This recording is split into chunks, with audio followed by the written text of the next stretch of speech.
그리고 이제 재무제표가 어떻게 바뀌는지를 이제 저희 전문가분들이 그림을 이해하시면 좀 더 쉽게 이제 기억하시고 판단하실 수 있을 것 같아서 몇 장을 추가해서 이제 설명을 놓고 있는데요. 가장 이제 저희 오늘 주제 관련해서 관심 있게 보셔야 되는 부분은 이제 저희 미상각 신계약비라는 부분이 생각보다 이제 보험 회계에서 굉장히 큰 금액을 차지하는데, 이 부분과 그다음 약관 대출, 저희 약대라고 기재해놨는데 약관 대출에 대한 회계 처리 부분이 현금 흐름에 다 이제 섞여 들어가면서 회계상 이제 안 보이게 되는 문제가 발생을 했고요. 그다음에 수익 인식 방법이 또 기존에는 보험료를 현금으로 받는 시점에 전체적으로 수익을 잡고 회계상으로도 그 부분이 수익으로 기재가 되고 있었는데, IFRS 17이 도입되면 이 현금을 받는 부분과 수익을 인식하는 부분은 완전히 별개가 됩니다. 그럼 지금까지 저희가 기본 개념에서 어떻게 보면 그 손익이라는 기본 출발인 수익 인식 방법이 전체적으로 달라졌기 때문에 이 부분에 대한 처리 방법이 이제 회계상으로도 크게 바뀌었고 세무상으로도 따로 잡아야 되는 부분이 있고요. 그다음에 준비금의 구성 내역도 지금 여기 2번에 적혀 있는 번호 2번에 적혀 있는 것처럼 자녀 보장 부채와 발생 사고 부채라는 두 가지 컨셉으로 이제 보험 부채, 계약 부채가 분리가 됐습니다. 그럼 기존에 생각했던 뭐 지급 준비금이나 뭐 어떤 식의 특정 항목별로 되어 있었던 부분들의 개념은 현재 없어졌다고 이해하시면 됩니다. 뭐 다음 장에 이제 자산 관련된 부분들이 있는데요. 이 부분 중에 이제 중요한 그러니까 관심 있게 보실 부분만 일단 말씀을 드리면, IFRS 9이 보험회사들은 이제 17 도입과 이제 같이 가기 때문에 그 9 부분의 도입이 같이 보이는 상황이 좀 됐고요. 개정됐을 때.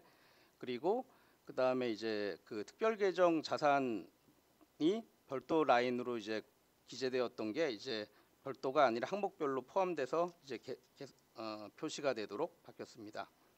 그리고 앞서 말씀드린 것처럼 기타 자산에 들어 있었던 구상채권, 그다음에 미상각 신계약비, 약관 대출 등이 이제 회계 처리가 달라지거나 보이지 않게 되는 차이가 발생하게 되었습니다. 이제 부채가 이제 가장 대표적인 저희 보험 부채에 관련된 부분이라고 이해하시면 되는데요.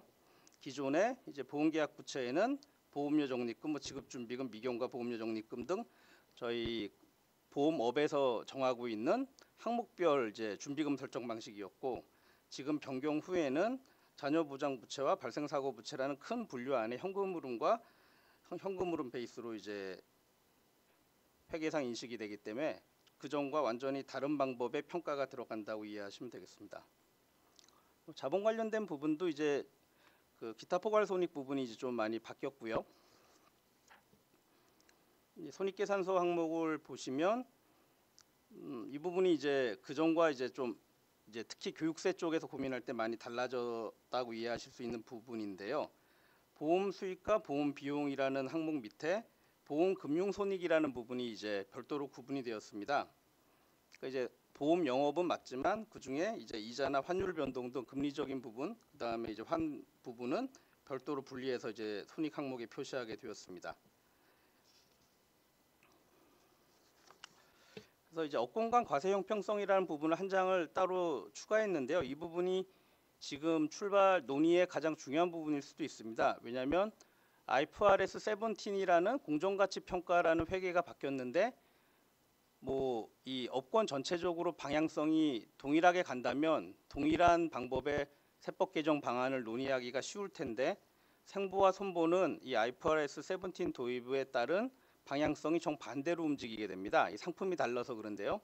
뭐 크게만 말씀을 드리면 생보업권은 저희가 이제 IFRS 17 도입에 대해서 기사들이 계속 나오듯이 보험회사의 수익성 악화라는 그런 이제 컨셉들이 주로 생보사 쪽에 영향을 주는 상황인데요. 현행 준비금보다 IFRS 17을 도입했을 때 준비금이 더 계상되고, 그러다 보니까 기초잉여금도 큰 폭의 감소가 벌어져서 자본 확충이 필요하다. 저희가 이해하고 있는 기존의 기사들에서 보던 내용들이 생보업권이라면, 손보업권은 상품 자체가 이제 금리 영향을 적게 받고 상품의 듀레이션이 짧았던 부분들이 있었기 때문에 현행 준비금보다 IFRS 17을 도입했을 때 준비금이 줄어들게 됩니다. 그럼 이익이 좋아진다는 얘기고 기초잉여금이 증가하기 때문에 자본 상태가 좋아지는 상태가 됩니다.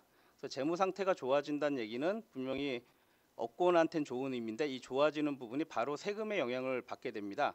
세금을 내야 되는데 과연 평가로 좋아진 이익에 대해서 바로 세금을 납부하는 부분이 과연 보험사에게 그 실질이 동일한데도 납세 부담이 증가하는 게 맞는 것이냐라는 이제 고민이 나오게 되는 부분이 될 겁니다. 그래서 구체적으로 손해보험 회사를 이제 그 라이프 사이클 하나의 보험 계약을 들어서 그림을 보여드리면 결국 평가이기 때문에 전체 기간을 갖고 보면은 플러스 마이너스 잉여금의 총액은 똑같아집니다. 그러면은 납부하는 세금도 뭐 세금을 앞부분에 내든 뒷부분에 내든 똑같지 않느냐라고 볼 수도 있지만 세금이라는 것은 현금이고 시간 가치라는 개념이 있고 그 다음에 이제 이월 결손금이라는 부분이 뒷부분에 나왔을 때 뭐 그럼 그 부분은 어떤 식으로 되느냐가 텍스 임플리케이션 완전히 다르다고 생각을 합니다. 그래서 앞부분에 세금을 내고 아니면 반대로 생보호권에서 앞부분에 크게 이월 결손금이 발생이 되는 상황이 벌어졌을 때 과연 그 각각에 대한 세수 차이가 기재부나 이제 정부 차원에서의 이제 어떤 세수 확보에 큰 영향을 미칠 수 있는 상황이 되고요. 이런 영향들이 세법 개정 방향에도 이제 영향을 당연히 주게 될 것이라고 생각합니다. 시간 관계상 요 지금 각각에 대한 개정 내용에 대한 이제 쟁점들을 이제 하는 주 챕터별로 이렇게 설명을 드리고 있긴 한데요. 좀 아쉽게도 시간이 이렇게 제가 충분한 것 같지는 않아서 그냥 제목 위주로만 말씀을 드리면 보험업 관련된 개정이 이제 일원화가 되었기 때문에 책임준비금 관련해서 회계랑 감독이 똑같은 상태에서 세무를 똑같이 갈 것이냐. 그다음에 신계약비 부분에 대해서도 회계랑 감독이 똑같이 가고 있는데 세무가 똑같이 갈 것이냐라는 부분인데요. 그냥 똑같이 가자라고 얘기하면 저희가 기존에 갖고 있었던 조세 원칙이 무너지는 결과가 나오게 됩니다. 뒷부분에서 좀 더 설명을 드리겠습니다. 그리고 보험 수익 관련된 부분도 저희가 현금주의로 수익 비용을 인식하고 있었던 현행 제도에서 회계가 현금 흐름에서 이제 그 플러스 마이너스 현금 흐름의 영향에 따라 수익을 인식하는 모양으로 바뀌었고 감독이 그걸 그대로 인정하는 상황에서 그럼 현금 베이스로 유지하고 있던 세무 회계를 그대로 유지할 수 있는 방법이 없습니다. 만약에 그대로 유지한다 그러면 이중재무별을 관리한다는 얘기밖에 안 되고 그거는 납세 협력 비용이 너무 크게 발생해서 고려하기 어려운 방안이라고 생각이 됩니다.